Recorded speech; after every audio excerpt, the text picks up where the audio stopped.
Permítame y quiero compartirles una anécdota que tengo por aquí. Se dice que una vez el padre de una familia acaudalada llevó a su hijo a un viaje por el campo con el firme propósito que su hijo viera cuán pobres eran las gentes del campo. Estuvieron por espacio de un día y una noche completa en una granja o en una finca de una familia campesina muy humilde. Al concluir el viaje y de regreso a casa, el padre le preguntó a su hijo: ¿qué te pareció el viaje? Muy bonito, papá, le contestó el niño. ¿Viste qué tan pobre puede ser la gente?, le dijo él. Sí. ¿Y qué aprendiste? Vi que nosotros tenemos un perro en casa, ellos tienen 4. Nosotros tenemos una piscina que llega hasta la mitad del jardín, ellos tienen un arroyo que no tiene fin. Nosotros tenemos unas lámparas importadas en el patio, ellos tienen las estrellas. Nuestro patio llega hasta la barda de la casa, ellos tienen todo un horizonte de patio. Al terminar el relato, el padre se quedó mudo y su hijo agregó: gracias, papá, por enseñarme lo pobre que somos. Mateo 5:3 nos habla de la paradoja de ser ricos en Dios, aunque pobres en otros aspectos. Y esa es la verdad. Hay personas que tienen mucho, pero son pobres. Y hay personas que tienen poco económicamente, pero tienen mucho en otras áreas. Y hablando de nosotros, sin duda alguna, somos ricos en las áreas en que otros pudieran estar escasos. Déjeme y le comparto de la iglesia de Esmirna. Es la segunda en la lista. Y esta iglesia, que proféticamente representa la era de los años 100 a los años 313 después de Cristo, época de tribulación, cuando la iglesia fue sacudida por las grandes persecuciones, ese tiempo se caracterizó por muertes de cristianos, pero fue la época en que la iglesia se purificó, la época en que la iglesia del Señor creció, se expandió por doquiera. Implica entonces que esta es una iglesia muy bonita, una iglesia modelo en el Nuevo Testamento, digna de imitar. Y quiero que comencemos con las primeras frases del capítulo 2. Por favor, vean conmigo ahí. Dice el Señor: yo conozco tus obras, conozco tu tribulación y tu pobreza, pero eres rico. Le vamos a llamar a esto la descripción de Jesús, pero también le vamos a llamar así: una perspectiva diferente respecto a las riquezas. ¿Qué es pobreza y qué es riqueza? Depende desde qué ángulo, desde qué perspectiva, desde qué ángulo, lo veamos. ¿Qué perspectiva tengamos de lo que es riqueza y de lo que es pobreza? Quiero contarles que cuando el Señor dice eso, conozco tu pobreza, pero eres rico, está haciendo referencia al hecho de que los hermanos de Esmirna, la iglesia de Esmirna, atravesaba por una dificultad muy grande que nosotros no tenemos. Y es que los enemigos de la fe, los judíos falsos, iban al gobierno y denunciaban a los cristianos. Decían: aquí hay un cristiano, un seguidor de Cristo. Y entonces venía el Estado y confiscaba los bienes de ese cristiano. Al cristiano lo apresaba, pero los bienes los confiscaba. Y dicen que la 10ª parte de esos bienes se las daban al que lo había denunciado. No sé si me doy a entender. Entonces la gente que quería tener dinero buscaba cristianos para denunciarlos, a sabiendas de que parte de eso que ellos tienen, de lo que ellos tenían, pasaba a ser de ellos. Wow. Por eso el Señor dice: conozco la blasfemia de los que se dicen ser judíos y no lo son. Hablando entonces el Señor de que ellos habían quedado pobres por seguir a Jesús. Creo que eso no ha pasado con nosotros. Nadie ha quedado pobre por seguir a Jesús. Ahora, yo he oído de personas que tenía una empresa, o yo era aquí, yo era allá, y seguía al Señor y tuve que pasar un tiempo difícil hasta que me volví a levantar. Yo al revés. Yo siempre he contado que yo no tengo nada en mi pasado de qué enorgullecerme. Tenía una cama miserable, alguna vez ni dormí en cama porque no tenía, y no me da vergüenza decirlo. No tenía ropa, era todo era marca Levi's, porque era Levi's el único. No había más que ropa única. No tenía zapatos, no tenía educación. Cuando yo me casé tenía apenas, míreme, 3er grado de escuela, hermano. ¿Cómo encontré una sorda, muda y ciega que creyera en este miserable hombre? No tenía nada que ofrecer, hermano. Y uno de padre siempre piensa, ¿y de qué va a vivir esta, verdad? ¿O de qué va a vivir este? No tenía nada, nada. Ella como dicen los muchachos, se clavó en esta chulada y no preguntó nada. Y me casé. Y yo fui a la escuela cuando ya habían nacido mis primeros 2 hijos, Julio y Patti. Y me fui a escribir a la escuela pública en Sonsonate. Y ahí con los muchachos de la escuela yo saqué, cuarto, quinto, sexto, séptimo, octavo y no. Escucharon lo último, ¿verdad? Noveno. Y así. Luego me vine a escribir a Santa Tecla y estudié bachillerato a distancia. O sea, yo en mi casa y las oficinas allá, se llamaba INED, Instituto de Educación Nacional de Educación a Distancia. Allí tengo los libros. Como no había online, no había nada de eso todavía. Eso es el año bien atrás de la tecnología esta. Y saqué mi bachillerato. ¿Cómo se llama? Bachillerato académico, opción humanidades. Ya no hay de esos bachilleratos ahora, ¿verdad? Son bachilleratos de hacer pupusas y todo eso. Pero es el bachillerato académico, opción humanidades. Y ya como bachiller, ya soy bachiller. Imagine dónde Dios me levantó, hermano. Y en el año 91 me fui a la universidad a inscribirme para comenzar mi carrera. Y ahí me levanté. En el 97 egresé, en el 98 me gradué, licenciado en educación. Wow, pero desde ahí, sí, hombre, pero yo no tengo nada que decir, que yo tenía, que yo era, que yo vivía, ¿qué tal? Ustedes hubieran conocido mi casa, donde yo me nací, donde me crecí, todas las noches, bien romántico dormía yo porque miraba el cielo estrellado, sinceramente, ¿verdad, mi hermana? Allá mirábamos las estrellas todas las noches. Claro, yo no tengo nada de qué gloriarme. Me glorío hoy en Jesús y digo gracias, Señor. Miro a mi pasado y digo gracias, Señor, ha sido bueno conmigo, porque Él levanta del polvo al pobre y al menesteroso del muladar y lo hace sentar con los príncipes. Yo lloro cada vez cuando me acuerdo, no con malestar, sino con gratitud, hermano.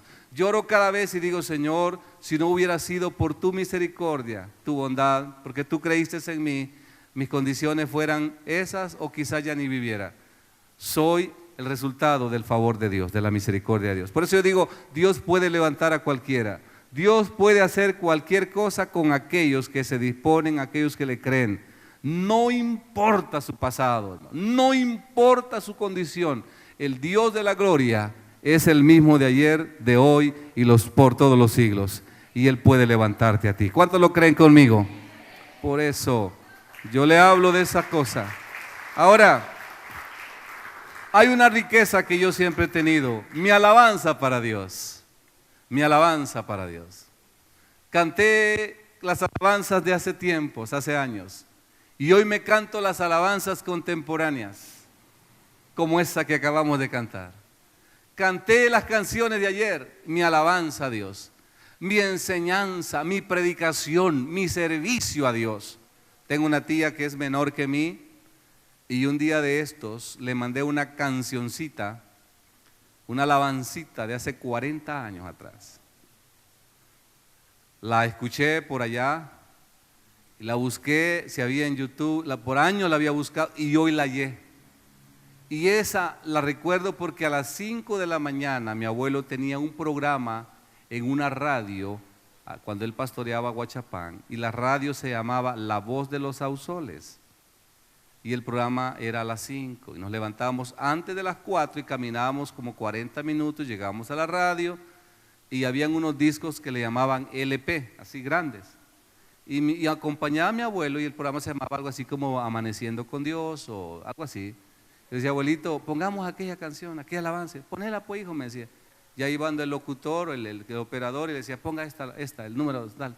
Y ya comenzaba, shh, y decía, vamos a presentar, escuchen esta alabanza. Y se la mandé a mi tía y se puso a llorar. Y cuando le llamé se estaba llorando. Y dije, ¿qué te pasa? Es que no la había escuchado. Venía a la iglesia. Un día esto la vamos a tener acá porque ella no va a la iglesia. Pero ese día me dice mi tía, me dice, es que vos no te acordás, vos desde chiquito te ha gustado lo que haces. ¿No te acordás que vos jugabas de predicar? Dice ella que sentaba a mis abuelos y a mis tíos. Y en la sala, que es la iglesia, no sala de predicación porque no era templo, sino que alquilábamos una casa, ahí vivíamos y ahí se predicaba. Y ahí en la sala de predicación, en las bancas, ahí sentaba a mis abuelos que eran pastores y les decía la palabra de Dios, les predicaba. Y después de predicar, invitaba a mi abuelo a aceptar a Jesús, ¿se imaginan ustedes? Si él era el pastor. Me dice, vos jugabas hasta de eso. Yo jugaba de todo eso, jugaba de cantar, jugaba de todo. Me hacía guitarras de cualquier palo que hallara, hermano. Por eso le digo, esa riqueza la he tenido yo. Bendito sea el Señor, bendito sea Dios. Hermanos, quizás no tengan el carro que quisieran tener, pero ¿saben qué? Un día lo van a tener, hombre. Pero mientras llegue ese día, enriquezcan su corazón, enriquezcan su comunión con Dios. No sé si me doy a entender. Los que están aquí digan amén. Mire, no tienes la casa que quisieras habitar. Mientras llega el momento de poseer esa casa que tú sueñas tener, enriquece tu andar con Dios. Y alábale con todo tu ser, exáltalo con todo tu corazón y haz que tu corazón pueda gemir por la presencia de Dios. Como dijo el salmista, como el siervo busca por las aguas, así clama mi alma por ti. No tenemos quizás, hermanos, lo que otros tienen, pero tenemos cosas maravillosas que son dignas de alabar, de envidiar. Amén y amén. ¿Sí o no? Por eso, pobres, pero ¿qué? Pero ricos, ¿verdad? Dígale que está a la par, pobres pero ricos, dígale, ¿verdad? Eso es bonito, bonito. Número dos, vamos al versículo 10 hoy, estamos en el mensaje de Esmirna, ¿verdad? Dice, no temas en nada lo que vas a padecer. He aquí el diablo echará a algunos de vosotros en la cárcel, que seáis probados, por 10 días, sé fiel hasta la muerte y yo te daré la corona de la vida. 10 eras de persecución, 10 césares o 10 emperadores groseros que mataron judíos. Yo a esa parte le voy a llamar la prueba muchas veces antecede a la bendición. Digan conmigo, la prueba muchas veces antecede a la bendición. No lo entiende, pero a veces cuando uno está pasando por la prueba no entiende que es como el examen para promovernos a otro nivel. Lo que decía la hermana Reina, su hija siendo maltratada en el trabajo y Dios le tenía otro trabajo en otro lado. Entonces quizás el Señor usó a ese hombre para que la sacara. Dice, otro trabajo mejor. ¿No es así? Y uno no entiende eso. Como la vez que la hermana Reina me contó, ¿se acuerda, hermana Reina?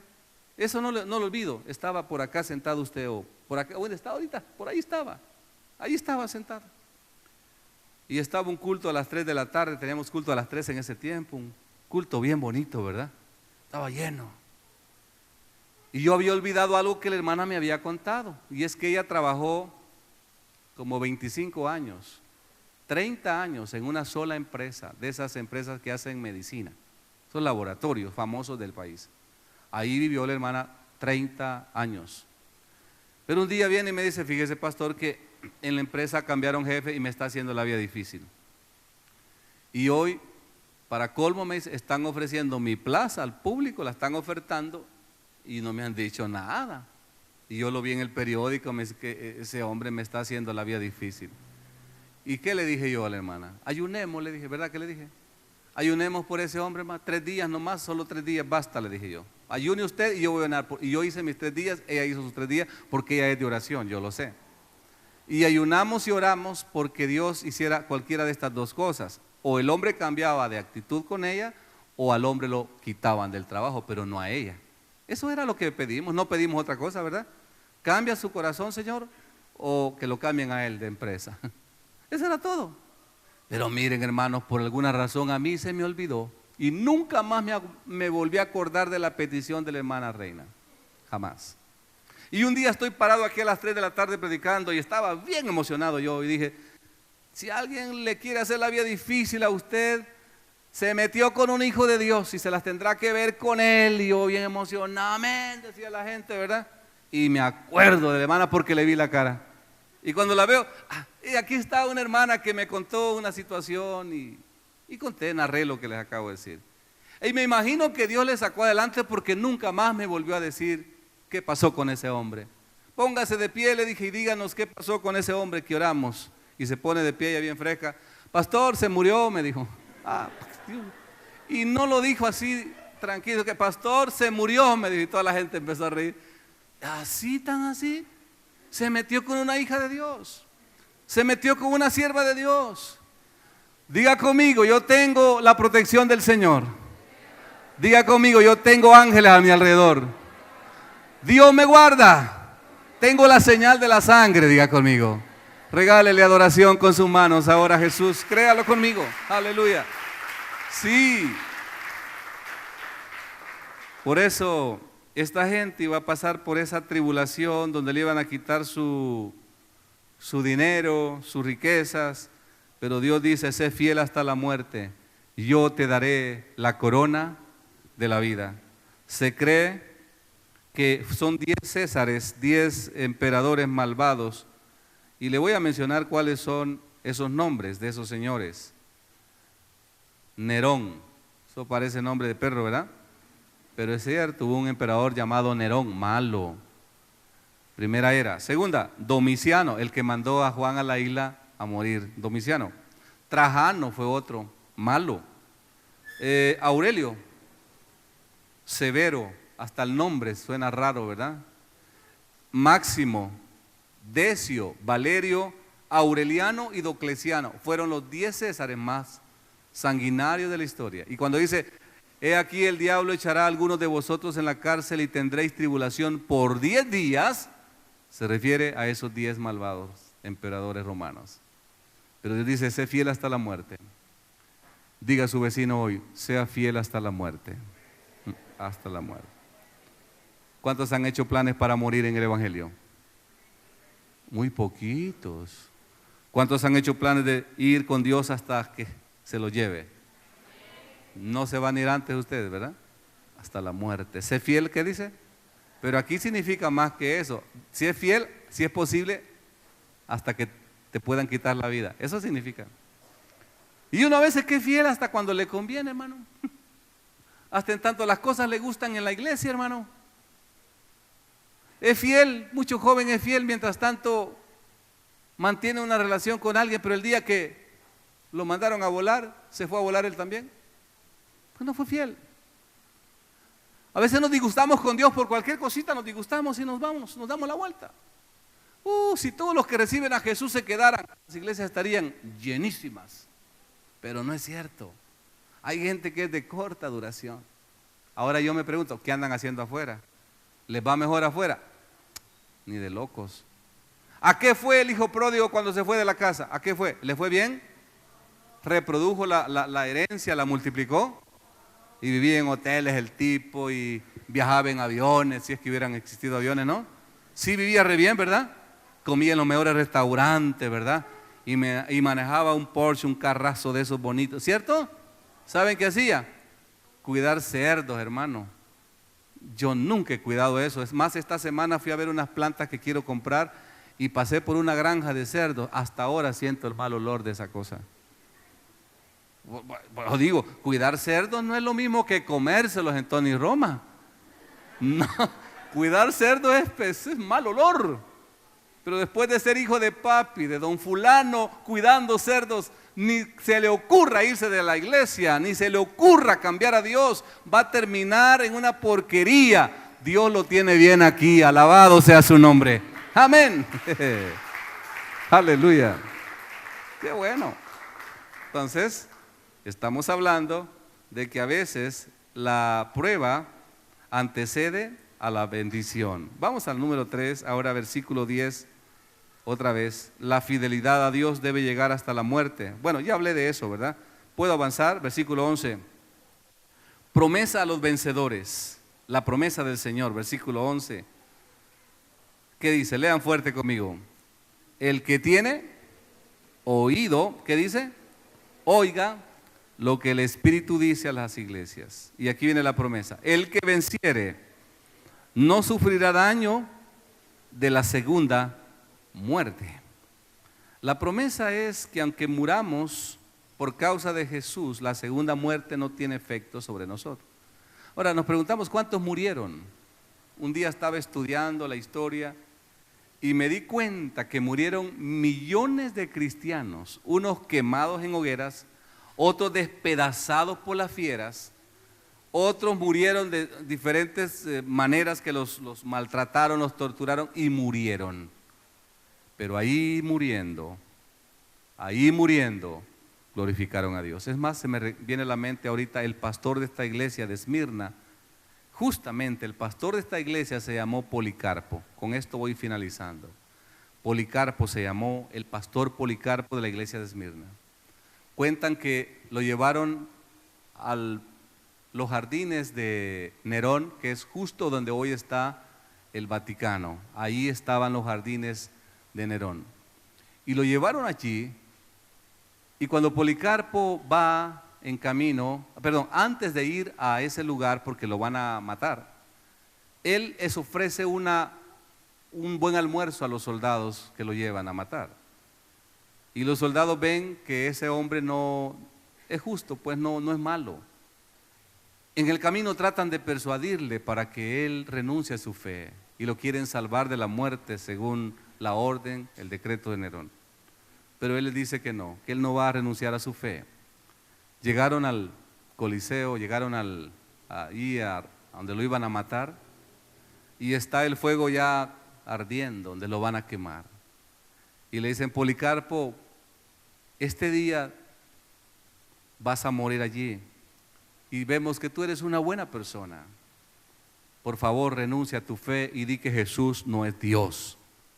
Y él dijo, ante la multitud que iba a presenciar su muerte y la iglesia que lo había acompañado, sus miembros, porque muchos llegaron allí, dijo: Jesús es Dios para Policarpo. Cuando un soldado vio que él declaró Jesús es Dios para Policarpo, vino y le pegó por detrás y le dijo: Policarpo, ¿qué te cuesta negar a Dios, negar a Jesús? Si quieres un minuto y te salvas. Y Policarpo dijo: ¿cómo podía negar en el último minuto de mi vida al que por 86 años ningún mal me ha hecho? Lo empujaron, cayó en el fuego y comenzó a arder. Y dicen los que cuentan la historia que Policarpo ardió y no se oyó ni un pujido, ni un grito, ni nada. Vieron como el rostro de un siervo de Dios que moría en paz. Una hermana diaconisa que se llamaba Agatónica vio hacia arriba en el momento, y cuando ella mira hacia arriba ve que los ángeles llevan a su pastor hacia arriba, y dijo ella en grito: allá va mi pastor, yo también me voy con él. ¡Pum! Se tiró el fuego la hermana y se quemó también. Y como Policarpo, el pastor de la iglesia de Esmirna, muchos murieron. Pero según la historia, ustedes la pueden estudiar, es accesible, la historia de la iglesia, las persecuciones. A más cristianos morían, más la iglesia se multiplicaba. Se ha llegado a decir que uno que muriera era la semilla para que miles de vidas se salvaran. Y eso está probado. La iglesia bajo persecución es más creciente, es más sincera, es más genuina. La iglesia en abundancia a veces se vuelve una iglesia tolerante con el pecado. No me deja mentir, los años de sufrimiento de nosotros en El Salvador fueron los años de multiplicación. Yo recuerdo que antes de los años 80 las iglesias más grandes tenían 200, 300 miembros. Oiga esto que le voy a decir para los que son nuevos en el Evangelio: ninguna iglesia tenía radio, ni una. Todos nosotros que queríamos tener un programa de radio, ¿qué hacíamos? Comprábamos espacios en las radios comerciales. ni pensar que una iglesia tuviera televisión. No habían iglesias con televisión. Y ahora saber que hay iglesias que pasan de 100,000 más miembros y que tienen radio, que tienen televisión y tienen grandes cosas. ¿Eso cuándo vino? En el tiempo de guerra fue que explotó el crecimiento. No sé si algunos están acá cuando estaban las bombas y las balas y que fuimos convocados al estadio. No sé si recuerdan que vino un predicador de Puerto Rico que se llamaba Jorge Raskin. ¿Cuántos recuerdan esos tiempos? ¿Y se acuerdan ustedes que hubieron ocasiones en las que no pudimos entrar al estadio? Estaba lleno. Y el toque de qué y lo que fuera, y el hombre predicando allá. Y sonando las balas y las bombas, pero el hombre se encendió la llama. Y ahí comenzaron estas iglesias grandes que hoy vemos. Ahí se empezaron a encender. ¿Por qué? Porque la iglesia en la tribulación es una iglesia más pura. Por eso, cuando vienen los momentos de angustia, no nos preocupemos, hermano. Dios tiene un trato con nosotros. Es más, estos momentos de angustia que vivimos ya deberían de servirnos para estar avanzando en Dios. Amén, amén. Por eso el tema de esta noche es pobre, pero rico. Y Dios quiere enriquecerte en todas las cosas. Y si tienes escasez, también Dios te quiere proveer. Dios es un Dios que levanta. ¿Cuántos dicen amén? Aquí mismo hay testimonios de personas que Dios ha levantado como yo. Y no es el deseo de Dios que sus hijos vivan mal. El deseo de Dios es que sus hijos prosperen. Yo le quiero bendecir esta tarde. ¿Me permite orar por usted? ¿Me permite orar por usted? Póngase de pie esta tarde.